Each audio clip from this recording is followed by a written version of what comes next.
اسلام نے الحمدللہ امن کو برقرار رکھنے کے لیے وہ تمام تر ہدایات دی ہیں، وہ تمام تر تعلیمات دی ہیں کہ جس کی وجہ سے کسی بھی طرح سے سماج کا، معاشرے کا، گاؤں کا، ملک کا امن تباہ ہو تو ان تمام چیزوں سے جو ہے ہر صورت میں سختی کے ساتھ اسلام نے جو ہے روکا ہے۔ اور اس حوالے سے اللہ کے رسول صلی اللہ علیہ وسلم کی ایک حدیث کا یہ مفہوم بھی ہے، فرمایا جس نے کسی معاہد وہ شخص کہلاتا ہے جس کو ہم دوسرے لفظ میں کہہ سکتے ہیں کہ جو نان مسلم اسلامک اسٹیٹ میں رہتے ہیں، وہ پورے طور پر اصول اور ضابطے کے ساتھ وہاں پر رہ رہے ہیں، عہد جو ہے پورے وفاداری کے ساتھ رہ رہے ہیں، کسی طرح کی انہوں نے کوئی معاہدہ نہیں توڑ رہا ہے، تو ایسے شخص کے حوالے سے نبی صلی اللہ علیہ وسلم فرمائے جس نے کسی معاہد پر ظلم کیا، ایسا شخص جنت کی خوشبو بھی نہیں پائے گا۔ اسلام مسلمانوں پر ہی نہیں بلکہ اسلام ظلم کسی بھی شخص پر جو ہے کرنے سے روکتا ہے سختی کے ساتھ۔ قابل قدر بزرگان دین، نوجوانان اسلام اور دینی ملی بھائیوں،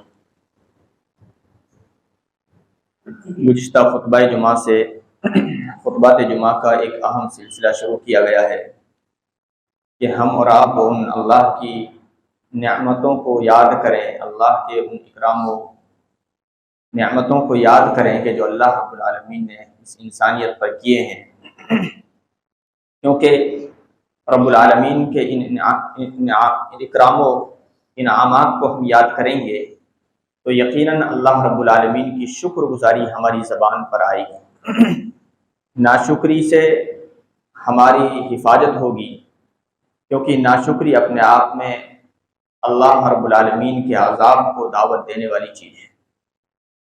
تو اس حوالے سے گزشتہ خطبہ جمعہ میں اللہ کے ایک اہم انعام کا ذکر کیا، اور وہ یہ کہ اللہ رب العالمین نے جو صحت و تندرستی ہم کو اور آپ کو دی ہے،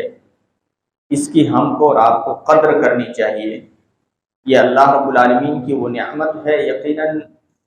جس کی صحیح معنوں میں قدر اور قیمت تب معلوم ہوتی ہے جب آدمی بیمار ہو جاتا ہے، کسی مصیبت میں، کسی بیماری میں، پریشانی میں پھنس جاتا ہے۔ اللہ رب العالمین نے آج ہمیں صحت و تندرستی دی ہے، فارغ البالی دی ہے، تو ہم اللہ کے اس انعام کا جو ہے احسان مند ہوں، اللہ رب العالمین کا شکر گزار ہوں، کیونکہ اگر شکر گزاری کریں گے تو یقیناً اللہ رب العالمین مزید اس میں اضافہ فرمائے۔ آج کے اس خطبہ جمعہ میں مزید اللہ کے ایک اہم انعام کا ذکر ہم اس خطبہ جمعہ میں کریں گے، اور وہ اللہ رب العالمین کی نعمت ہے امن اور آشتی کی شکل میں، کہ اللہ رب تعالیٰ نے امن کو، سکون کو بہت بڑی نعمت قرار دیا ہے، اور بطور احسان اس چیز کا قرآن کریم میں جا بجا ذکر کیا ہے، اور عالمگیر پیمانے پر اس حوالے سے درس دیا ہے، صرف اہل ایمان کو نہیں بلکہ بڑی بہت ہی وسیع پیمانے پر اسلام نے اس بات کا حکم دیا ہے کہ ہر طرح کے ظلم سے، شر انگیزی سے، دہشت گردی سے، فتنہ پروری سے جو ہے دور رہا جائے۔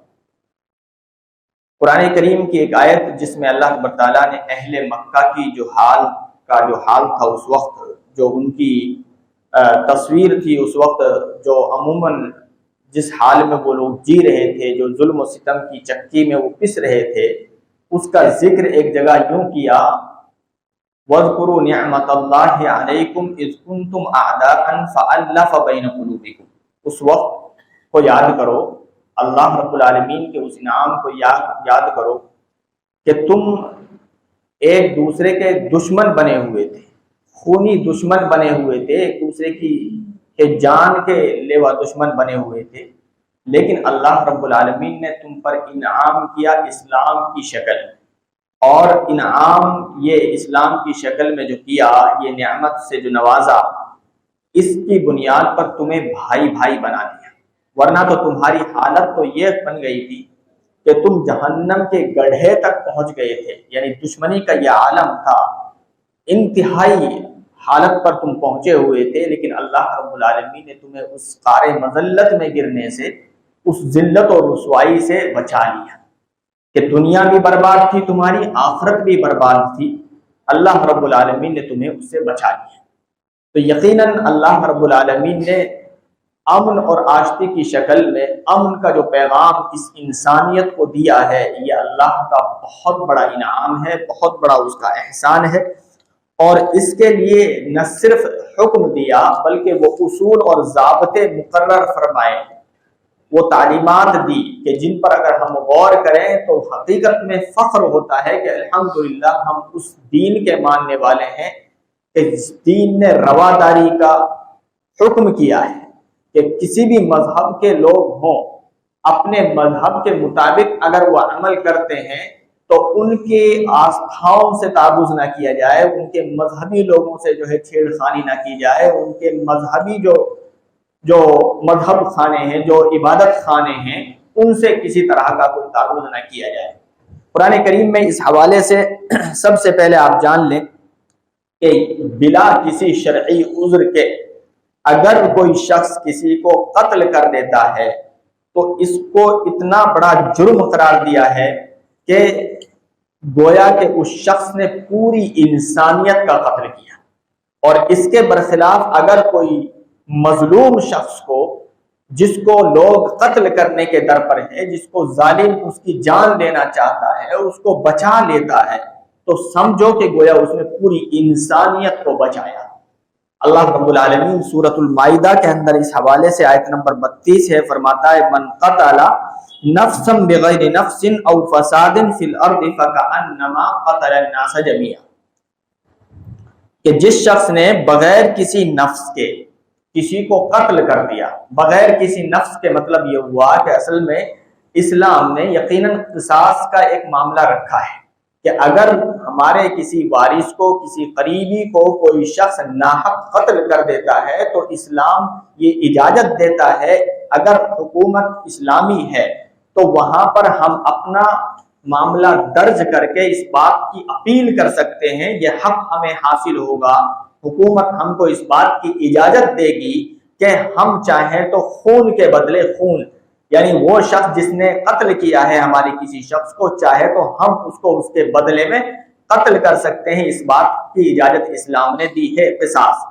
اس کے علاوہ دوسرے دو آپشن مزید ہیں کہ چاہے تو ہم اس کی دیت بھی لے سکتے ہیں۔ دیت ایک شخص کی، اگر کسی شخص کو ناحق قتل کیا گیا ہے تو 100 اونٹ اس کی دیت رکھی گئی ہے، اس کا تاوان، اس کا بدلہ رکھا گیا ہے۔ اور تیسرا آپشن معافی کا بھی ہے، لیکن باضابطے قرآن کریم کی آیت ہے وَلَكُمْ فِي الْقِصَاصِ حَيَاةٌ، تمہارے لیے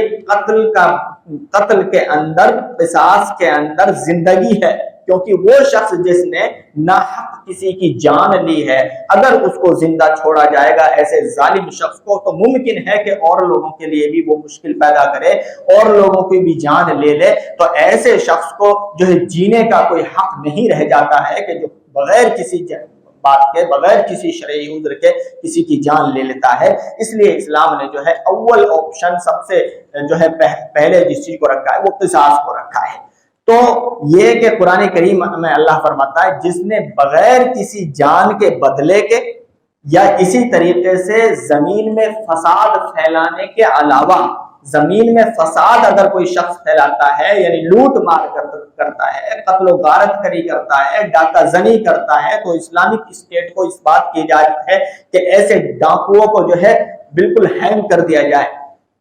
اس کی جو ہے اس کا جرم کا گراف دیکھا جائے گا، اور اس کی بنیاد پر قاضی وقت یہ فیصلہ کرے گا کہ اس کی سزا میکسیمم کیا جو ہے ہو سکتی ہے۔ تو حاصل یہ ہے کہ یہ دو چیزیں ہیں جن پر اسلام نے قتل کی اجازت دی ہے، جان لینے کی اجازت دی ہے، وہ بھی اسلامک اسٹیٹ کو، حکومت کو، انسان کو نہیں۔ ایسا نہیں کہ ہم نے اپنے ہاتھ سے جو ہے فوراً بدلہ لینا ہے۔ اس کے علاوہ پھر اللہ فرماتا ہے کہ ان دو عذر کے علاوہ اگر کسی شخص نے کسی کی جان لی تو اس نے اتنا بڑا جرم کیا، گویا اس نے پوری دنیا کی جان لی، پوری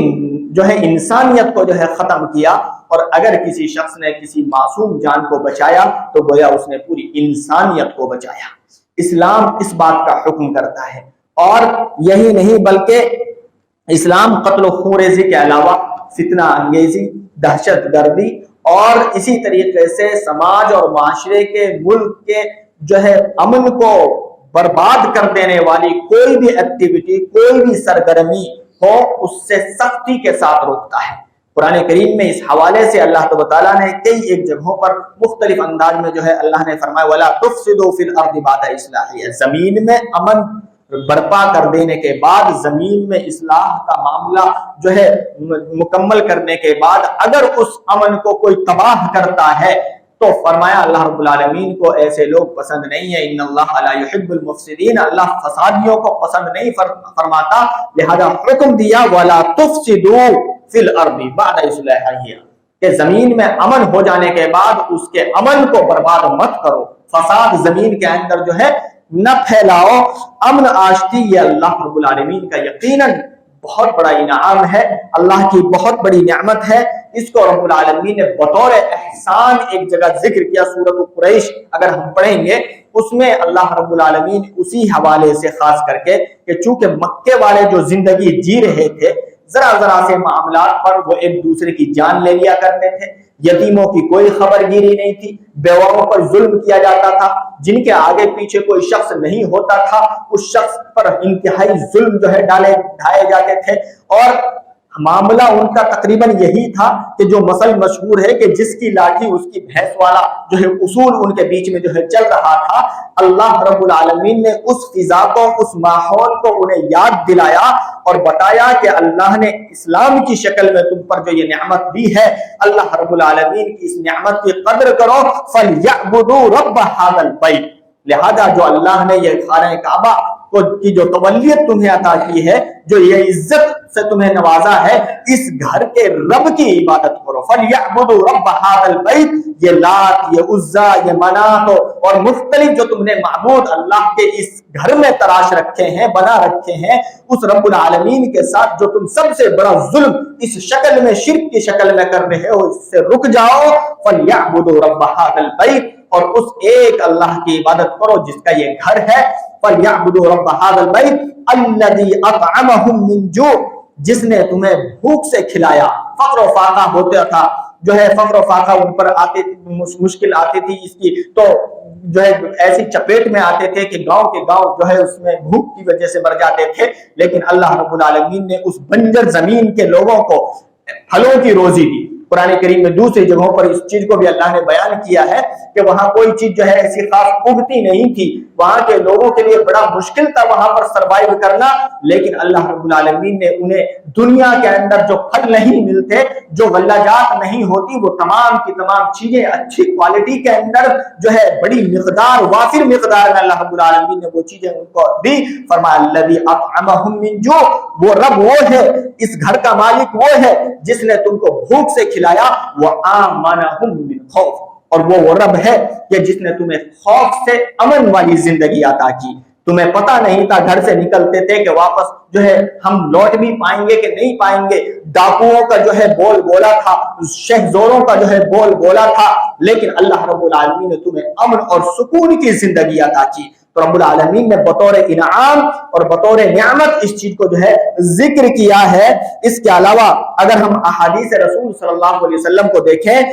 تو بڑے بڑے ہی پیمانے پر اور بڑے وسیع انداز میں ان چیزوں کا ذکر کیا گیا ہے کہ باضابطہ ہدایات جو ہے اس حوالے سے دی گئی ہیں۔ چنانچہ ایک روایت اس میں مسلمان کی ڈیفینیشن اور تعریف ہی یہ کہ اللہ کے رسول صلی اللہ علیہ وسلم نے المسلم من سلم المسلمون باللسان ویدی، مسلمان وہ ہے جس کی زبان اور جس کے ہاتھ سے دوسرے مسلمان محفوظ ہوں، یعنی اس کی شرم انگیزی سے، اس کے ہاتھ کی شر سے، اس کے تکلیف سے جو ہے دوسرے مسلمان اس کی زبان سے، گالی سے، گلوز سے، غیبت سے، کسی کے تعلق سے چغلی کرنے سے، ان تمام جو ہے چیزوں سے دوسرے مسلمانوں کی عزت، آبرو، مال محفوظ ہو، وہ مسلمان ہے۔ اور اسی حدیث میں آگے فرمایا والمؤمن من آمنہ الناس علی دمائہم و اموالہم، اور مومن وہ ہے کہ لوگ جس سے مامون ہو اپنے مال کو لے کر کے، یعنی لوگوں کے مال اور لوگوں کی جانیں جس شخص سے جو ہے مامون ہو، محفوظ ہو، مومن وہ ہے۔ تو یہ اللہ کے رسول صلی اللہ علیہ وسلم کی تعلیم۔ ایک اور موقع پر جو ہے ظلم اور تنگ نظری سے ہر ممکن جو ہے اہل ایمان کو ڈرایا، بچایا اور ان کو یہ تعلیم دی۔ نبی کائنات صلی اللہ علیہ وسلم نے فرمایا اتقوا الظلم فإن الظلم ظلمات يوم القيامة واتقوا الشح فإن الشح أهلك من كان قبلكم حملهم ان سفكوا دماءهم واستحلوا محارمهم. ترجمہ حدیث کا یہ ہے، اللہ کے رسول صلی اللہ علیہ وسلم نے ہدایت دی، حکم کیا لوگوں کو کہ لوگوں ظلم کرنے سے بچو، ظلم کی کوئی بھی شکل ہو اس سے بچو. فإن الظلم ظلمات یوم القیامہ، کیونکہ روز قیامت ظلم، یہ ناانصافی کی، اللہ رب العالمین کے حضور آدمی کے جو ہے ذلیل و رسوا ہونے کی ایک اہم سبب بنے گا. اور فرمایا واتقوا الشح، جو ہے بخل سے، کنجوسی سے، تنگ نظری سے جو ہے بچو. فإن الشح أهلك من كان قبلكم، کیونکہ یہ بخل، یہ کنجوسی اور تنگ نظری وہ چیز ہے کہ جس نے تم سے پہلے لوگوں کو ہلاکت میں ڈال دیا، ہلاک کر دیا، برباد ہو گئے لوگ. حملهم ان سفكوا دماءهم، یہ وہ چیز تھی کہ جس نے لوگوں کو جو ہے ابھارا، جس نے لوگوں کو اس بات پر پہنچایا کہ انہوں نے لوگوں کے خونوں کو جو ہے حلال کر لیا، لوگوں کے خون بہائے، اور جو حرام کردہ چیزیں تھی وہ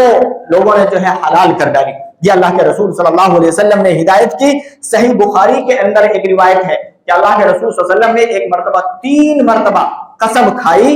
فرمایا واللہ لا یؤمن، واللہ لا یؤمن، واللہ لا یؤمن، بخدا وہ شخص جو ہے مومن نہیں ہو سکتا، وہ شخص مومن نہیں ہو سکتا، وہ شخص مومن نہیں ہو سکتا. اصحاب رسول صلی اللہ علیہ وسلم نے پوچھا یا رسول اللہ من لا یؤمن، کون شخص مومن نہیں ہو سکتا؟ آپ صلی اللہ علیہ وسلم نے فرمایا من لا یؤمن جارہ بوائقہ، جس کی شر انگیزیوں سے، جس کے فتنوں سے، جس کی بدمعاشیوں سے اس کا پڑوسی محفوظ نہ ہو، وہ شخص مومن نہیں ہو سکتا. اس حوالے سے یقیناً ہم کو اور آپ کو صرف یہ نہیں کہ ان احادیث کو نبی کائنات صلی اللہ علیہ وسلم کے یہ فرامین ہیں، یہ اللہ کے رسول صلی اللہ علیہ وسلم کے فرامین ہیں جن کے نام پر جو ہے ہم ہر کچھ قربان کرنے کے لیے تیار ہو جاتے ہیں، یہ اس نبی کائنات صلی اللہ علیہ وسلم کے فرامین ہیں. لہٰذا ضرورت اس بات کی ہے کہ نبی کائنات صلی اللہ علیہ وسلم سے اگر واقعی سچی محبت ہم رکھتے ہیں، واقعی اس نبی کو ہم نبی مانتے ہیں، تو نبی کائنات صلی اللہ علیہ وسلم کے فرامین کے مطابق اپنی عملی زندگی کو جو ہے ڈھالا جائے، اپنی زندگی کو ڈھالا جائے. اپنی زندگی کے اندر اگر کچھ اس طرح کی چیزیں نظر آتی ہیں کہ ہم سے واقعی اپنے دوستوں کے تعلق سے، اپنے پڑوسیوں کے تعلق سے، اپنے رشتہ داروں کے تعلق سے کچھ کمی بیشی ہو رہی ہے، تو آج کے بعد ہم نہیں کریں گے، آج کے بعد ہم توبہ کرتے ہیں، آج کے بعد ہم یہ عزم کرتے ہیں کہ کسی بھی صورت میں ہماری ذات سے کسی کو جو ہے تکلیف نہیں پہنچے گی. اللہ کے رسول صلی اللہ علیہ وسلم نے 3 مرتبہ قسم کھا کر کے فرمایا ہے. آپ ذرا سوچیں کہ وہ شخص مومن نہیں ہو سکتا. آج اگر ہم کسی بھی شخص کو کہہ دیں کہ تو مسلمان نہیں ہے، تو مومن نہیں ہے، وہ ذرا چراغپا ہو جائے گا، ہمارے تیش میں آ کر کے وہ کیا کچھ نہیں بول دے گا. لیکن یہ کہ نبی کائنات صلی اللہ علیہ وسلم کا یہ فرمان، اگر کوئی شخص اس طرح کی چیزوں میں جو ہے ملوث ہے، وہ اپنے آپ کو لاکھ مومن کہے، وہ اپنے آپ کو لاکھ مسلمان سمجھے، لیکن سچائی یہ ہے کہ وہ شخص کامل مومن نہیں ہو سکتا. اس کا ایمان اور اس کا اسلام صحیح معنوں میں کامل نہیں ہو سکتا. کہ اللہ کے رسول صلی اللہ علیہ وسلم نے مہر لگائی ہے باضابطہ کے 3 مرتبہ قسم کھا کر کے کہ جو شخص، جس شخص کے پڑوسی اس کے شر سے محفوظ نہ ہو، معمول نہ ہو، ایسا شخص جو ہے مومن نہیں ہو سکتا. یہ میری اور آپ کی یا کسی اور کی بات نہیں ہے، یہ نبی کائنات صلی اللہ علیہ وسلم کا فرمان ہے. اسی طریقے سے ایک اور روایت، اس میں عمومی طور پر نبی کائنات صلی اللہ علیہ وسلم نے فرمایا، حضرت جریر ابن عبداللہ رضی اللہ تعالیٰ عنہ یہ حدیث ہے، فرماتے ہیں کہ اللہ کے رسول صلی اللہ علیہ وسلم نے ارشاد فرمایا لا یرحم اللہ من لا یرحم الناس، اللہ اس پر رحم نہیں کرتا جو لوگوں پر رحم نہیں کرتا. جو لوگوں پر رحم نہیں کرتا اللہ رب العالمین اس پر رحم نہیں کرتا. یہاں پر ناس لفظ استعمال ہوا ہے، یہاں پر کوئی اسلام مسلمان کا یعنی مسلم کا یا مومن کا لفظ استعمال نہیں ہوا کہ ہم اس کے دائرے کو جو ہے اسلام مسلمانوں کی طرف جو ہے